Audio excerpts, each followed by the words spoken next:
الحمد للہ وکفا وسلام علی عباده الذین اصطفى اما بعد فاعوذ باللہ من الشیطان الرجیم بسم اللہ الرحمن الرحیم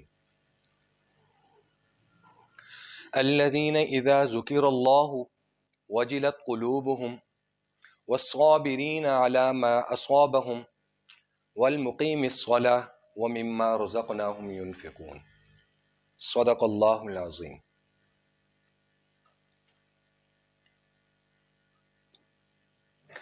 وہ لوگ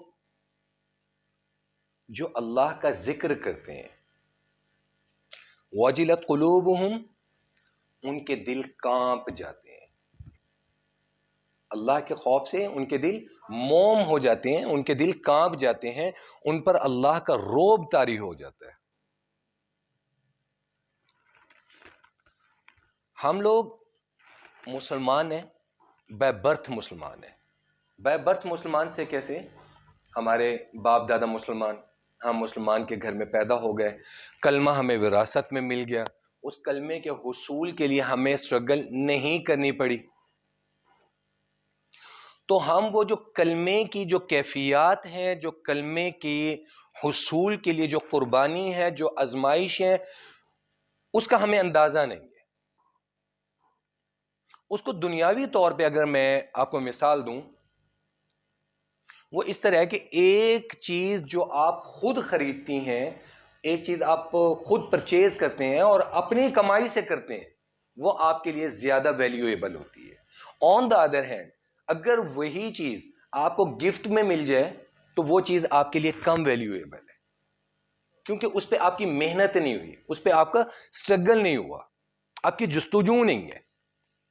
ایک زمین، ایک گھر ہے، ایک دکان ہے، کوئی پراپرٹی ہے، وہ آپ اپنی محنت سے خریدتے ہیں، مختصر ہے، تھوڑی ہے، قلیل ہے، آپ کے نزدیک وہ زیادہ امپورٹنٹ رکھے گی۔ وہی چیز، وہی زمین اگر آپ کو وراثت میں ملی ہے، ورثے میں ملی ہے، اس کی ویلیو آپ کے نزدیک کم ہوگی، کیوں؟ وہ آپ کو بغیر محنت کے حاصل ہو گئی ہے۔ اسی طریقے سے کلمہ ہمیں بغیر محنت کے ملا، ہم پیدا ہوئے، ہمارے کان میں اذان دی گئی، ہم تھوڑا سا ہوش سنبھالا، ہمیں ہماری ماں نے، ہماری نانی نے، ہماری دادی نے، ہمارے دادے نے، ہمارے باپ نے ہمیں کلمہ سکھانا شروع کر دیا، لا الہ الا اللہ، لا الہ الا اللہ، لا الہ الا اللہ۔ کلمے کی اہمیت یا یہ کیفیت، وجلت قلوبہم، کہ ان کے دل اللہ کے رعب سے کانپ جاتے ہیں، ان کے دلوں پہ اللہ کا رعب سوار ہو جاتا ہے، یہ کیفیت محبت کی انتہا ہے۔ محبت یا عشق کسے؟ اللہ سے۔ عشق حقیقی کی بات ہے، اللہ سے عشق میں پھر اس وقت جب اذا ذکر اللہ، جب آپ ذکر کرتے ہیں، اللہ کا تذکرہ آتا ہے، اللہ کی نعمتوں کا تذکرہ ہوگا، جنت جہنم کا تذکرہ ہوگا، اللہ کی وحدانیت کا تذکرہ ہوگا، اس وقت اللہ کا جلال آپ کے دل پہ طاری ہوگا، آپ کے دل میں اللہ کا رعب پیدا ہو جائے گا، آپ کے روم میں اللہ کا رعب پیدا ہو جائے گا۔ اگر ہمیں اندازہ ہوتا، اس کلمے کی قیمت کا اندازہ ہوتا کہ یہ جو کلمہ لا الہ الا اللہ ہم تک پہنچا کیسے ہے، تاریخ میں اس کی مثال دیں، اس کلمے کے حصول کے لیے کتنی قربانیاں دی گئیں، اس کلمے کے حصول کے لیے اپنی جانوں کے نذرانے پیش کیے، اسی کلمے کی بقا کے لیے آل رسول ذبح ہو گئی، اسی کلمے کی بقا کے لیے، اسی کلمے کی صدا کے لیے حسنین، حضرت حسین رضی اللہ تعالیٰ عنہ، نواسہ رسول، جگر گوشہ بطول، نیزے کے سر، نیزے پہ چڑھ گئے حق کے لیے۔ کلمہ حق ہے نا، کلمہ حق ہے تو حق کے لیے نیزے پہ سر چڑھ گئے۔ اسی کلمے کے حصول کے لیے حضرت سمیہ مسلمان عورتوں میں پہلی شہید عورت ہے جو صرف اس کلمے کے لیے شہید ہو گئی۔ اور شہادت بھی کیسی شہادت ہے، شوہر اذیت میں، خود اذیت میں، تکلیف میں، حضرت سمیہ کو عمر بن حشام، جسے ابو جہل کہا جاتا ہے، ابو جہل نے کہا اتنا کہہ دے کہ کلمہ ٹھیک ہے، جس چیز پہ تیرا ایمان ہے ٹھیک ہے، اتنا کہہ دے کہ یہ جو بت ہیں یہ بھی کوئی چیز ہیں، they are some things, they have some values, صرف اتنا کہہ دے تیری جان بخش دوں گا۔ حضرت سمیہ نے تھوک دیا، اس نے ایک ٹانگ اونٹ کے ساتھ ایک سمت میں باندھی ہوئی ہے، دوسری ٹانگ دوسری سمت میں باندھی ہوئی ہے، اور درمیان میں برچھا مارا ہے اور چیر کے رکھ دیے۔ یہ کلمے کا حصول ہے۔ اب جو کلمے کی اہمیت کا اندازہ یا اللہ کے ذکر کا اندازہ یا اللہ کی وحدانیت کا اندازہ حضرت سمیہ کو ہوگا، وہ آپ کو یا مجھے کیسے ہو سکتا ہے؟ حضرت بلال رضی اللہ تعالیٰ عنہ، سارے کہیں رضی اللہ تعالیٰ عنہ، آپ کلمہ پڑھی، آپ نے کلمہ پڑھا، بائی برتھ کلمہ پڑھا، مسلمان کے گھر میں پیدا ہوئی، اور پھر ایک آزاد مملکت میں پیدا ہوئی جس کی بنیاد کلمے پر رکھی گئی۔ آپ مسلمان ہوئی تو کون سا احسان کیا؟ آپ کو کلمہ پڑھتے ہوئے کسی تکلیف کا سامنا تو نہیں کرنا پڑا، یا آپ لوگوں کو کوئی کلمہ پڑھتے ہوئے تکلیف کا سامنا کرنا پڑا؟ ہمیں تو نہیں کرنا پڑا۔ حضرت اور آپ آزاد بھی ہیں، آزاد بھی ہیں۔ حضرت بلال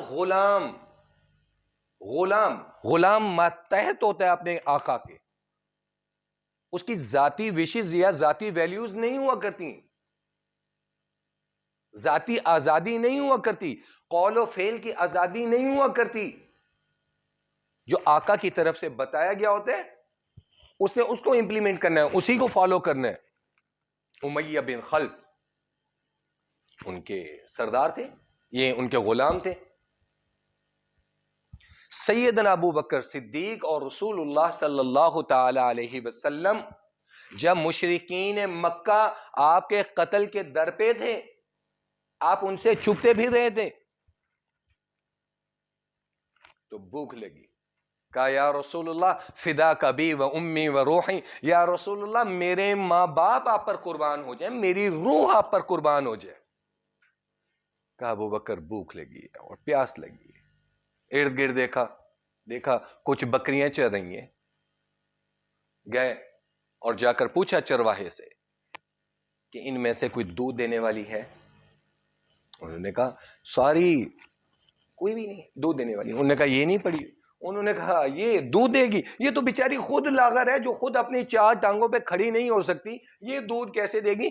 اس کو اس لیے میں لے کر آ جاتا ہوں کہ پیچھے باڑے میں اکیلی مر نہ جائے، میں اٹھا کے لے آتا ہوں اور واپس اٹھا کے لے جاتا ہوں باڑے میں، یہ تو اتنی بڑی ہے۔ اس نے کہا دودھ دیتی ہے، تھن شن ہے؟ اس نے کہا جی ہے تو صحیح۔ رسول اللہ صلی اللہ تعالی علیہ وسلم تشریف لے آتے ہیں اور آ کر بکری کو دیکھتے ہیں، سیدنا ابو بکر صدیق رضی اللہ تعالی عنہ بکری کو کھڑا کرتے ہیں اور اپنے کپڑوں کے ساتھ بکری کے تھن کو صاف کرتے ہیں۔ کیا کہ مٹی کا ذرہ نہ لگاؤ، دودھ آ گیا تو میرے نبی نے، یہ محبت اور ادب اور احتیاط کا تقاضا کہ انہوں نے دودھ پینا، تو آپ صلی اللہ تعالی علیہ وسلم نے گھٹنے کے سہارے پر بکری کو آسرا دیا، کھڑا کیا اور بسم اللہ پڑھ کے دودھ نکالنا شروع کر دیا۔ جیسے دودھ کے تھن پہ ہاتھ رکھا، ان تھنوں میں سے، اس لاغر بکری کے تھنوں میں سے دودھ بہنا شروع ہو، خود بھی دودھ پیا، اور حضرت بلال کے پاس چھوٹا سا چمڑے کا مشکیزہ تھا، اس کے اندر بھی دودھ رکھا۔ اب جانے لگے۔ اب وہ چرواہا کون ہے؟ بلال، حبشے کا غلام۔ بلال نے پوچھا یہ کون ہے؟ حضرت ابو بکر صدیق سے پوچھا یہ کون ہے؟ تو حضرت ابو بکر صدیق فرمانے لگے یہ محمد رسول اللہ، یہ اللہ کے نبی ہیں۔ اچھا، یہ کہتے کیا ہیں؟ ان کی تعلیمات کیا ہیں؟ یہ کہتے ہیں اللہ احد، اللہ ایک ہے، بس یہ کہنا تھا۔ اب بلال کی زبان پر اللہ احد اللہ احد اللہ احد کی گردان جاری ہے۔ شام کے وقت سیدنا بلال واپس جاتے ہیں اپنے گھر جب گئے بکریاں باندھ رہے ہیں اور زبان پر ہے اللہ احد اللہ احد اللہ احد، امیہ بن خلف اس کے کانوں میں یہ آواز پڑی. اس نے کہا بلال کیا کہا؟ ما تقول، کیا کہتے ہیں؟ انہوں نے کہا جی اللہ احد. بس اس کے کان میں پڑنے کی یہ آواز تھی کہ اس دن سے اذیتیں شروع ہو گئیں، تکلیفیں شروع ہو گئیں اس کلمے کے پیچھے کہ امیہ بن خلف حضرت بلال کو تپتی ریت کے اوپر لٹا دیتا تھا، تپتے انگاروں پر لٹا کر اوپر چھاتی پہ پتھر رکھ کے گردن کے اوپر پیر رکھ کے کھڑا ہو جاتا تھا کہ ہاں اب کہے گا. حضرت بلال فرماتے ہیں کہ میرے جسم کی چربی سے وہ انگارے بجھ جاتے تھے. سیدنا ابو بکر صدیق وہاں سے گزر ہوا، کہا بلال ہاتھ ہولا رکھ، آہستہ، اتنی زیادہ نہیں. یہ کلمہ ہے جو ویلیو کلمے کی حضرت بلال کو معلوم ہوگی، وہ آپ یا ہمیں کیسے مجھے کیسے اندازہ ہو سکتے ہیں؟ پھر ایک مقام آتا ہے کہ سیدنا عمر رضی اللہ تعالی جو کون عمر؟ جس کو نبی کریم صلی اللہ تعالی علیہ وسلم نے اللہ سے مانگا ہے، نبی کی دعا عمر، وہ عمر جو جس راستے سے گزر جائے شیطان راستہ چھوڑ دے، وہ عمر کہ جس کا عدل، وہ عمر جس کی الفاظ کو، جو حضرت عائشہ رضی اللہ تعالی عنہا کی ان کی پاک دامنی کے لیے انہوں نے الفاظ دہرائے تھے، اللہ نے قرآن کی آیات بنا دی، یہ وہ عمر ہے. اور کیا کہا کرتے تھے جب حضرت بلال کو دیکھتے تھے؟ سیدنا بلال. سیدنا مین اور لیڈر، ہمارا لیڈر، ہمارا سردار، ہمارا سردار بلال آ رہے. پھر بلال کو مقام کیا مل رہا ہے؟ واقعہ معراج کے موقع پر محمد رسول اللہ صلی اللہ تعالی علیہ وسلم جب مقام سدرۃ المنتہا پر ہیں، جبریل ساتھ، اور اب جبریل نے کہہ دیا یا رسول اللہ اس سے آگے میری بساط نہیں، آگے میرے پر جلتے ہیں، میں نہیں جا سکتا. تو آپ کو قدموں کی آواز آتی ہے. پوچھا جبریل یہ کس کے قدموں کی آواز ہے؟ کہا یا رسول اللہ یہ آپ کے بلال کے قدموں کی آواز ہے. چلتا تو مدینے کی گلیوں میں اللہ جنت کے فرشتوں کو اس کے قدموں کی آواز سناتے ہیں. الذین اذا ذکر اللہ وجلت قلوبہم، اللہ کا ذکر اور اللہ کی محبت ایسی غالب آ جانی چاہیے کہ مال و اسباب، آل اولاد، بیوی بچے سب سے بڑھ کر. لا یؤمن احدکم حتی اکون احب الیہ من والدہ وولدہ والناس اجمعین.